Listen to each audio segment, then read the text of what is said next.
Ko'z zo'r yengillik qilganmiz. Qovoq somsa. Qovoq somsani ajva bilan. Ya'ni xurmo bor-ku, mana o'zi odatda yeyiladi xurmo, lekin Ramazonda, ro'zada ko'proq yeyiladi.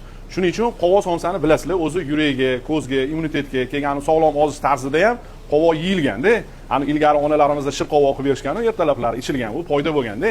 Xuddi shunaqa qovoq somsa qilgan paytimizda biz qovoqga ozgina o'zi shakar qo'shardik. Ya'ni nimaga? Sal shirinroq bo'lib maza berishga. Hozir mana shu xurmodan mana shunaqa mayda-mayda qilib, to'g'ram qilib, yengillik qilib qildik. Ya'ni mayda somsalarni biz bilasizlar, Bekosiyoni mayda somsalari mashhur. Ani uylagan borib yop beramiz, zakazlagan borib yop beramiz. Kelishsa, shu yerda har doim somsamiz bo'ladi. Avashnoy somsa bor, go'shtli somsa bor, qo'rg'ali somsa bor.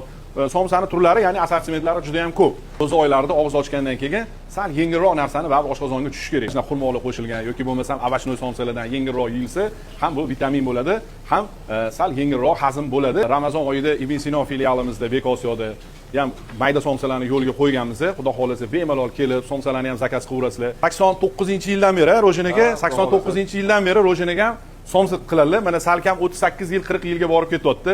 U respublikada ko'p joy, ko'pchilik taniydi. Chunki mana Dubaylarga borib yop keldilar, Sochilarga borib yop keldilar, Moskvalarda, butun dunyoga borib keldilar, mana somsani hunari orqasidan. Ya'ni o'zini kasbini sevgan odam mana shunaqa san'at asarini, shedevr somsalarni shunaqangi chiroyli tarzda yetkazib qo'yadi mijozlarga. Bu inson bilan biz mana ancha yildan beri, почти 7-8 yildan beri ishlaymiz. Eng ключевой joylarida mana shu inostrallar kelsa, aynan tandir tepasiga kelib olishadi. Ro'jinaga ham Dubayga borib, ana sheyxlarga somsa yopganlarida bu tandirni ko'rib, bu olovga qanaqa chiqyapsizlar deganda, ular ko'rmagan bunaqa narsani.